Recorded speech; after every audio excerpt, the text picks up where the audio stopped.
ब्रिजमोहन श्रीवास्तव जी, क्या आपको लगता है जो सवाल हमने आदेश भारद्वाज जी से किया, यही सवाल मेरा आपसे भी है, क्या जिस तरीके से राजनीतिक पार्टियां चुप्पी साध के बैठी हुई है, जिस तरीके से रोड पे प्रदर्शन किया जा रहा है, मांग की जा रही है कि यहाँ पर नागरिकता दो मुझे और सीएए का विरोध किया जा रहा है, आखिर क्या हक बनता है इनका सीएए का विरोध करने का?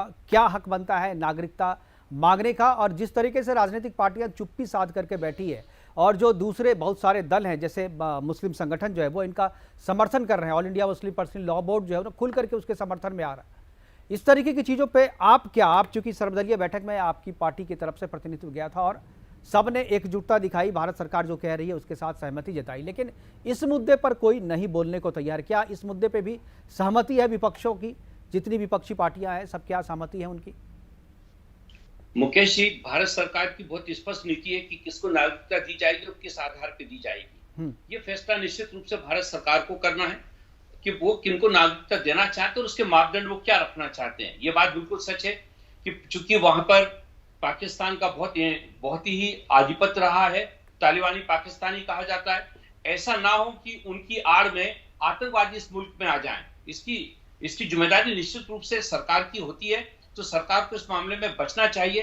जहां तक बात आप विपक्ष की करते हैं, तो विपक्ष हमेशा इस बात को, खासतौर से राष्ट्रवादी कांग्रेस पार्टी भारतीय मानवीय मूल्यों के प्रति समर्पित है।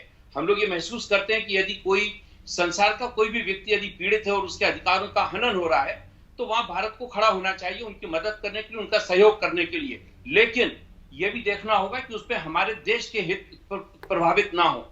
अगर इन बातों को ध्यान में रख के कोई भारत सरकार फैसला लेती है तो निश्चित रूप से हम लोग उसके साथ देंगे। यहां तक बात अभी देखिए कि अफगानिस्तान के मुद्दे पर संसार के 26 देशों ने, जिनका कोई मतलब नहीं है अफगानिस्तान से, उन देशों ने आह्वान किया है कि हम अफगानिस्तान के नागरिकों को अपने यहाँ पे लेने के लिए तैयार हैं। तो ये एक मौका है, क्योंकि मानवता पीड़ित है इस समय, मानवता के खिलाफ एक माहौल बन रहा है अफगानिस्तान में। उनकी मदद करने के लिए अगर कोई भी देश या कोई भी देश के नागरिक सामने आते हैं तो ये एक अच्छी पहल है। लेकिन फिर मैंने कहा कि हमको ये देखना होगा कि उससे हमारे भारत के हित प्रभावित ना हो, हमारे देश में कोई ऐसा वातावरण ना बने जिससे भाईचारा हमारा प्रभावित हो, गंगा जमुनी तहजीब प्रभावित हो, या किसी प्रकार का कोई अलगाव की बात हमारे देश में खड़ी हो।